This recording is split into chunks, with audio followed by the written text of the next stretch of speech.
Doctor Hiren Gamit. आज हम बात करेंगे रिटर्न टू स्पोर्ट्स टेस्ट के बारे में आफ्टर एसीएल इंजरी और एसीएल रिकंस्ट्रक्शन। ये टेस्ट करने के बाद आपको पता चलेगा आप रेडी है कि नहीं है वापस स्पोर्ट्स में पार्टिसिपेट करने के लिए। हमारा पहला टेस्ट है single leg hop test, second test है single leg triple hop test, third test है single leg cross triple hop test और फोर्थ टेस्ट है side to side hop test. Hello everyone, हमारा पहला टेस्ट है सिंगल लेग हॉप टेस्ट। इसमें हमें सबसे पहले जिस लेग में इंजरी हुई है उस लेग को टेस्ट करना है। सबसे पहले उसको ये जो स्टार्टिंग लाइन है उस पर रखो और उसके बाद हमें ऐसे जंप करना है। जंप करने के बाद हमारा नी स्टेबल होना चाहिए और ऐसे बकल नहीं करना चाहिए। और दूसरी चीज़, हमें ऐसे जंप करने के बाद ऐसे आगे भी नहीं चले जाना है। अगर ये दोनों चीज़ होती है तो हमारा टेस्ट नेगेटिव, मतलब कि ये टेस्ट काउंट नहीं किया जाएगा। हमारा जैसे कि यहाँ पे स्टार्टिंग पोजीशन पे रखा और ऐसे जंप किया, हमारा नी स्टेबल है और हमारा बैलेंस भी नहीं बिगड़ा, तो उसके बाद हमें हील से स्टार्टिंग पॉइंट तक मेज़र करना है। उसके बाद हमको जो नॉन अफेक्टेड लेग है उससे करना है ऐसे। इसमें भी हमें हील से स्टार्टिंग पॉइंट तक मेज़र कर लेना है और इन दोनों में कंपैरिजन करना है। अगर हमारे अफेक्टेड लेग से हमने नॉन अफेक्टेड के कंपैरिजन में 90 to 95% एरिया कवर किया है तो ये टेस्ट पॉजिटिव है।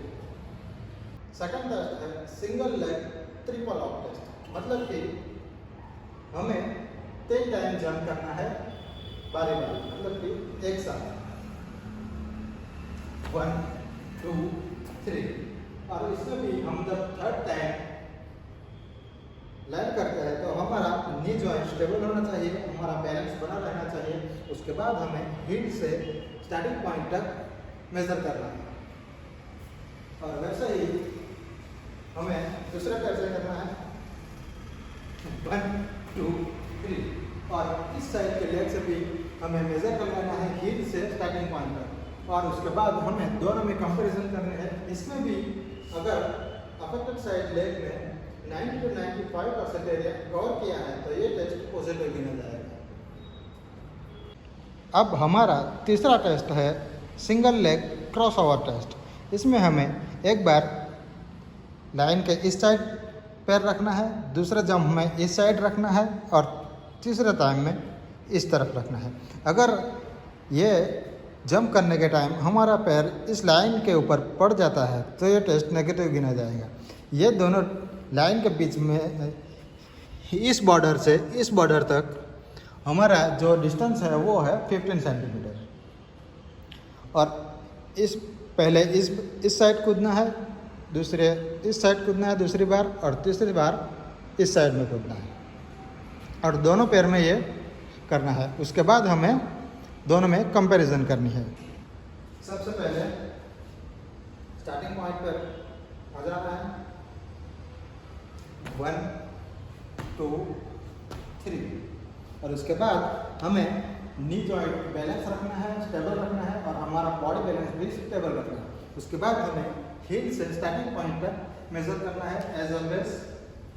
उसके बाद हमें दूसरे पैर से करना है। दूसरे पैर में सबसे पहले इस तरफ कूदेंगे 1 2 3 और इसमें भी हमें हील से स्टार्टिंग पॉइंट तक मेजर कर लेना है।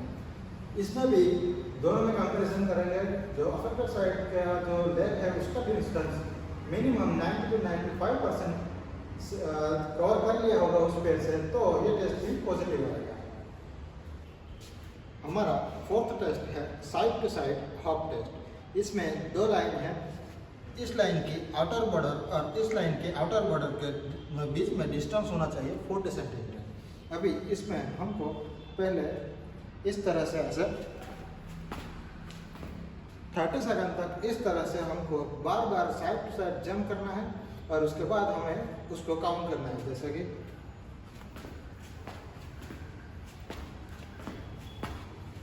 इस तरह से अभी देखा आपने कि एक दो बार मेरा पैर इस लाइन के ऊपर भी पड़ा तो वो काउंट नहीं होगा।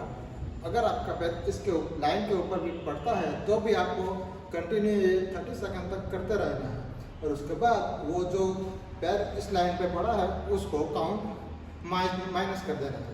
उसके बाद हमको दूसरे पैर से भी 30 सेकंड तक, इसके बाद हमको ऐसे ही 30 सेकंड तक दूसरे पैर से भी हमको करना है, और उसको भी काउंट कर लेना है। उसको भी अगर लाइन पे कोई पैर पड़ जाता है तो वो काउंट नहीं किया जाएगा, और जो दोनों पैर में कंपैरिजन करेंगे उसमें जो काउंट है वो लाइन के ऊपर पैर जो पड़ा है वो माइनस करने के बाद जो काउंट आएगा, वो जो नंबर आएगा उसमें सिमिलर होना चाहिए, मतलब कि आसपास में ही आना चाहिए।